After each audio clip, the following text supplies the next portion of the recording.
ഗോപുനന്ദിലെ ജിമാർട്ടിൽ നിന്നും പർച്ചേസ് ചെയ്യൂ. 70% വരെ ഡിസ്കൗണ്ടും നേടൂ. ഗോപുനന്ദിലെ ജിമാർട്ട്, കേരളത്തിൽ എല്ലായിടത്തും. വ്യത്യാസം മനസ്സിലാക്കൂ, നല്ല മാത്രം കഴിക്കും. മസ്ലീസ് ട്രൂ ഐസ്ക്രീം. ടൊവിയെ പോലുള്ള ഒരു നായകന്റെ ഒരു ഹീറോയിൻ എന്നൊക്കെ പറയുമ്പോൾ അവർക്ക് വലിയ നിർബന്ധമുണ്ട്. ഇതുവരെ അങ്ങനെ ട്രൈ ചെയ്യാത്ത, ഒരിക്കലും ആളുകൾ ചിന്തിക്കാത്ത ഒരു കോമ്പിനേഷൻ വേണം. അത് പക്ഷെ പാളിപ്പോവാൻ പാടില്ല, നമുക്ക് തീരെ അത് അക്സെപ്റ്റ് ചെയ്യാൻ പറ്റില്ല എന്നൊന്നും വരാൻ പാടില്ലല്ലോ. ടൊവി ആണെന്നുണ്ടെങ്കിൽ അദ്ദേഹം ഒരു ആക്ടർ ട്രെയിനിങ് നടത്തിയിട്ടാണ് ഈ 3 ക്യാരക്ടേഴ്സിനെ അപ്രോച്ച് ചെയ്യുന്നതെന്ന് മനസ്സിലായപ്പോൾ വളരെ സന്തോഷം തോന്നി. ഞങ്ങളുടെ സീൻസ് ചെയ്യുന്ന സമയത്ത് ടൊവിനോ തോമസ് എന്ന് പറയുന്ന ഒരാളില്ല. അവിടെ മണിയൻ എന്ന് പറയുന്ന ഒരു ക്യാരക്ടറായിട്ട് അവിടെ തന്നെ പുള്ളി നടന്നു വരുമ്പോഴൊക്കെ ആണെങ്കിൽ ഞങ്ങൾ അടുത്തടുത്ത ക്യാരവാനിലാണ് ഉള്ളത്. അപ്പോൾ അതിനകത്തുനിന്ന് ഇറങ്ങി ചാടി അങ്ങ് ഒരു 3-4 ആൾക്കാരുടെ കൂടെ ഇങ്ങനെ മണിയും അതിങ്ങനെ ഇത് വരുന്ന സമയത്ത് നമുക്കൊരു തെയ്യം അങ്ങനത്തെ ഒക്കെ ഒരു ഫീലിൻ്റെ ഒരു നമ്മളെ ക്യാരക്ടർ നമുക്കങ്ങ് വിശ്വസിക്കാൻ പറ്റി കഴിഞ്ഞാൽ പിന്നെ ഇതൊന്നും നമ്മളെ ബാധിക്കില്ല. നല്ലതാണോ? നല്ലതാണ്, അത് മതി. സ്ക്രിപ്റ്റ് കൊണ്ടുവന്ന് ആദ്യത്തെ ഡ്രാഫ്റ്റാണ്. അത് വായിച്ചു കഴിഞ്ഞപ്പോൾ ഫസ്റ്റ് തന്നെ അമ്മൂമ്മേൻ്റെ ആണല്ലോ വരുന്നത്. വീണ്ടും പ്രാരാബ്ദം, ദാരിദ്ര്യം, അതെ, പ്രായം. ഒരു കള്ളനാവണമെങ്കിൽ ആദ്യം മണ്ണിനെ അറിയണം. അത് കഴിഞ്ഞ് ഞാനിങ്ങനെ സ്ക്രിപ്റ്റ് ഇങ്ങനെ നീങ്ങി പോവുകയാണ്.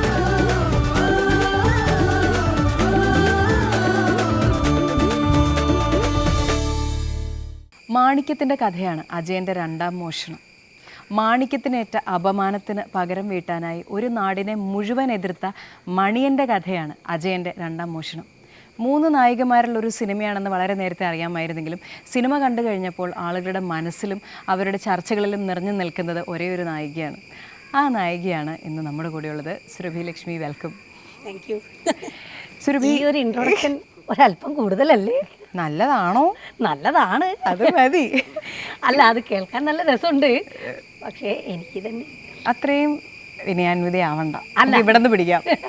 അപ്പം അജയൻ്റെ 2ാം മോഷണത്തിലേക്ക് വരുന്നതിന് മുന്നേ ഉള്ളൊരു കാലത്തിലേക്ക് പോയിട്ട് നമുക്കിവിടെ എത്താം.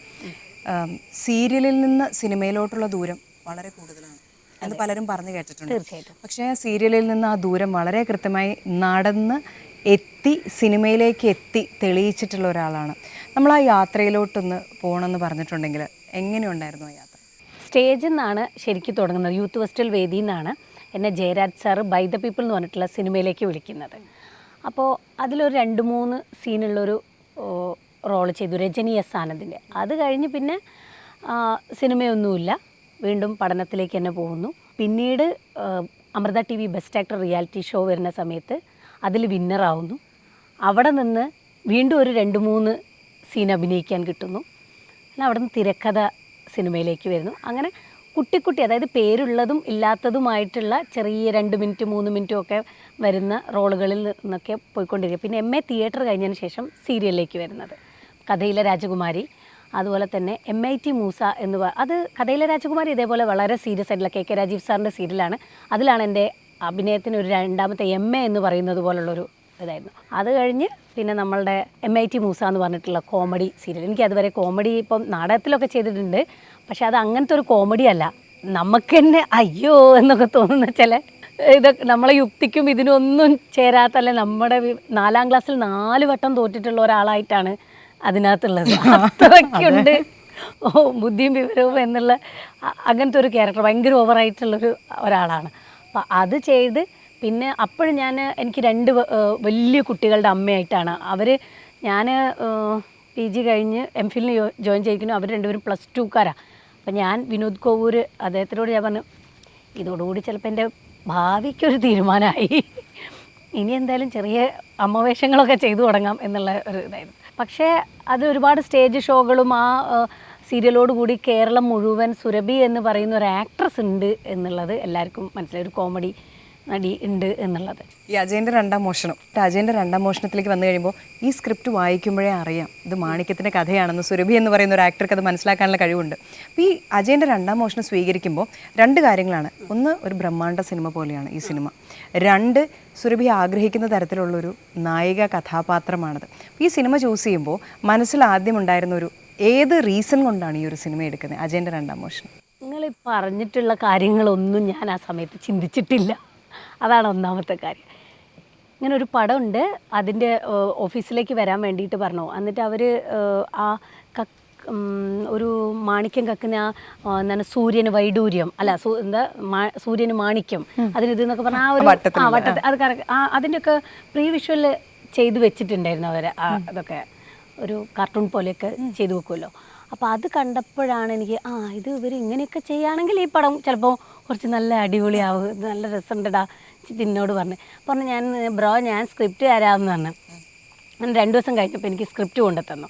സ്ക്രിപ്റ്റ് കൊണ്ടുവന്ന് ആദ്യത്തെ ഡ്രാഫ്റ്റാണ് അത് വായിച്ചു കഴിഞ്ഞപ്പം ഫസ്റ്റ് തന്നെ അമ്മൂമ്മേൻ്റെ ആണല്ലോ വരുന്നത്. വീണ്ടും പ്രാരാബ്ദം, ദാരിദ്ര്യം, അതെ പ്രായം.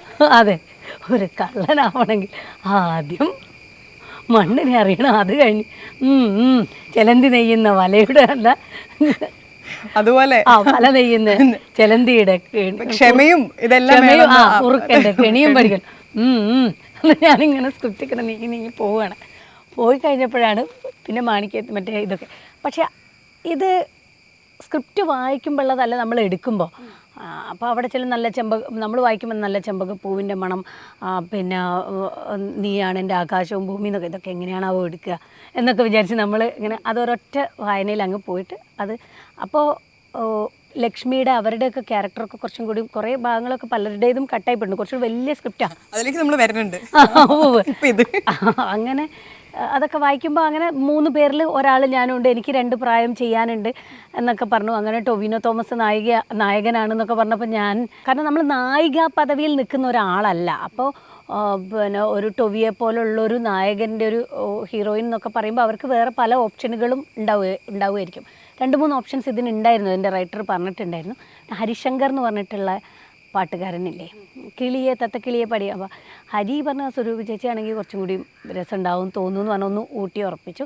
പിന്നെ അതിൻ്റെ റൈറ്റർ സുജിത്തേട്ടനും ജിതിനും അവർക്ക് വലിയ നിർബന്ധമുണ്ടായിരുന്നു. ഇതുവരെ അങ്ങനെ ട്രൈ ചെയ്യാത്ത, ഒരിക്കലും ആളുകൾ ചിന്തിക്കാത്ത ഒരു കോമ്പിനേഷൻ വേണം, അവർ വന്നാൽ എങ്ങനെ ഉണ്ടാവുമെന്ന് ഉള്ളൊരിത്. അപ്പോൾ ആ വാക്ക് പാലിക്കുക എന്നുള്ളതായിരുന്നു നമ്മളുടെ ആദ്യത്തെ അത് പക്ഷെ പാളിപ്പോവാൻ പാടില്ല, നിങ്ങൾക്ക് വേറൊരാളെ നമുക്ക് തീരെ അത് അക്സെപ്റ്റ് ചെയ്യാൻ പറ്റിയില്ല എന്നൊന്നും വരാൻ പാടില്ലല്ലോ. അപ്പം ആളുകൾ എങ്ങനെയാണ് അത് സ്വീകരിക്കുക, അവരുടെ മനസ്സിലേക്ക് ഇതെങ്ങനെ വരിക എന്നുള്ളതും നമുക്കറിയില്ല. അപ്പം അതിൻ്റെ ഒരു ഇത് ഉണ്ടായിരുന്നു.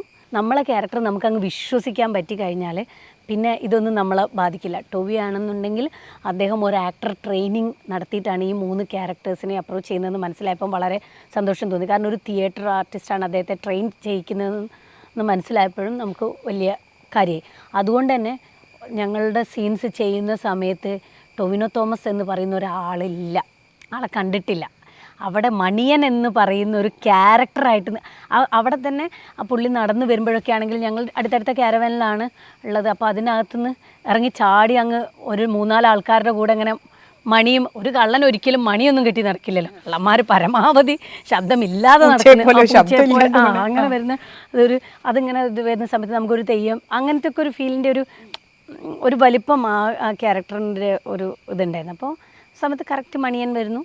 പിന്നെ നമുക്ക് പരസ്പരം അങ്ങനെ ഒരുപാട് സിനിമകൾ ABCDയിലൊക്കെ ഞാൻ പുള്ളീനെ പോയിട്ട് റാഗ് ചെയ്ത് എന്താണ് എൻ്റെ പേര് എന്നൊക്കെ, നല്ല ഒരു ചെറിയ ചെറുക്കൻ അവിടെ വന്നിരിക്കുന്നു, നീ എന്ത് റോൾ ഇതിൽ ചെയ്യുന്നു, ഞാനപ്പോൾ സീനിയറാണല്ലോ, അപ്പോൾ എനിക്ക് ചോദിക്കാമല്ലോ, അല്ല ചേച്ചി ഞാൻ അത് ഒരു ഇതിലെ ഓപ്പോസിറ്റ് ദുൽഖറിൻ്റെ ശരി ABCD. പിന്നെ മൊയ്തിയിൽ ഞങ്ങൾക്ക് ഊനോക്കാട് കളിക്കില്ല, ഞങ്ങൾക്ക് കാരവാനൊന്നും ഇല്ലല്ലോ, ഞങ്ങൾ വട്ടത്തിൽ അവിടെ എവിടെയെങ്കിലും ഇരുന്ന് ഞാൻ സുധീഷ് ഏട്ടൻ ജിതിനും എല്ലാവരും അങ്ങനെയൊക്കെ ആയിരുന്നു. പിന്നെ മണിയൻ എന്ന് പറയുന്ന കള്ളൻ എന്ന് പറയുന്നത് മണി കെട്ടിയിട്ട് കക്കാൻ ഇറങ്ങുന്ന ഒരാളാണ്. അദ്ദേഹത്തിൻ്റെ വേഗത നിങ്ങൾ പിന്നെ കണ്ടിട്ടില്ലേ, ഫ്രണ്ടിൽ വന്നിട്ട് ഇങ്ങനെ. അപ്പം അത്രയും കഴിവുള്ള ടാലൻറ്റഡ് ആയിട്ടുള്ള ആ നാടിനെ വിറപ്പിക്കുന്ന ആ കള്ളൻ, എന്നെ പിടിക്കണമെങ്കിൽ ഞാനും കൂടി വിചാരിക്കണം എന്ന് പറയുന്ന തരത്തിലുള്ള ആ കള്ളൻ വെറുതെ ഒരു സാധാരണ സ്ത്രീയെ ശരി വാ മാണിക്യം എന്ന് പറഞ്ഞിട്ട് കൂട്ടി കല്യാണം കഴിക്കുന്നത് ഞാൻ വിശ്വസിക്കുന്നില്ല. അപ്പം അയാൾക്ക് ഇതെൻ്റെ മാണിക്യത്തിനുള്ളതാണ്, ഓള് ഞെട്ടട്ടെ, ഈ പറ്റിക്കപ്പെട്ടതിൽ എൻ്റെ മാണിക്യവും ഇല്ലേ എന്നൊക്കെ ചോദിക്കുന്ന. അപ്പോൾ അയാൾക്ക് അത്രയും ആരാധനയുള്ള ഒരു കുട്ടി, ഒരു 7 വയസ്സോ അല്ലെങ്കിൽ 5 വയസ്സോ ആയിട്ട് ഉണ്ടെങ്കിലും ഇവരോട് ഇത്രയും ആരാധന, ഇവർക്ക് വേണ്ടി എൻ്റെ ഭൂമിയും ആകാശവും നീയാണെന്ന് പറയുന്ന, ഇവർക്ക് വേണ്ടി എന്തും ചെയ്യുന്ന, അവരൊന്നും വേണ്ട എന്ന് പറഞ്ഞാൽ അയാൾ അതിന് ഓക്കെയാണ്. ശരി നമ്മൾ യാത്ര പറയുകയാണെന്ന് പറഞ്ഞാൽ അയാൾ അതിന് തയ്യാറാണ്, വിട്ടു പോകാൻ വേണ്ടിയിട്ട് ആ സീനിലൊക്കെ. അപ്പോൾ അങ്ങനെയുള്ള ഒരാളുടെ മാണിക്യം എന്ന് പറഞ്ഞാൽ അവർ ചില്ലറക്കാരിയല്ല എന്ന് എനിക്ക് ഉറപ്പാണ്. അത് മണിയൻ്റെ മുകളിലേക്ക് നിൽക്കുന്ന ഒരു സ്ത്രീയാണ്. അതിൽ ഞാൻ കളരി പഠിച്ചിട്ടുണ്ട്. കളരി എനിക്ക് അതിലൊരു ഷോട്ടിൽ പോലും ഉപയോഗിക്കേണ്ട ആവശ്യമുണ്ടായിട്ടില്ല. ബാക്കിയുള്ള വേറെ കുറേ കാര്യങ്ങളൊക്കെ. പല്ലി ചലച്ച് കണ്ടോ? സത്യം. ഏതാണ് ആ പല്ലി? താങ്ക്സ്. വിളിച്ചു നിർത്തിയതെങ്ങാനും അല്ല, വിളിച്ചു നിർത്തിയതല്ല, ഇതേതിൽ എന്തായാലും. ഗോപുനന്ദിലെ ജിമാർട്ടിൽ നിന്നും പർച്ചേസ് ചെയ്യൂ. 70% വരെ ഡിസ്കൗണ്ടും നേടൂ. ഗോപുനന്ദിലെ ജിമാർട്ട്, കേരളത്തിൽ എല്ലായിടത്തും. വ്യത്യാസം മനസ്സിലാക്കൂ, നല്ല മാത്രം കഴിക്കൂ. മസ്ലീസ്, the true ice cream.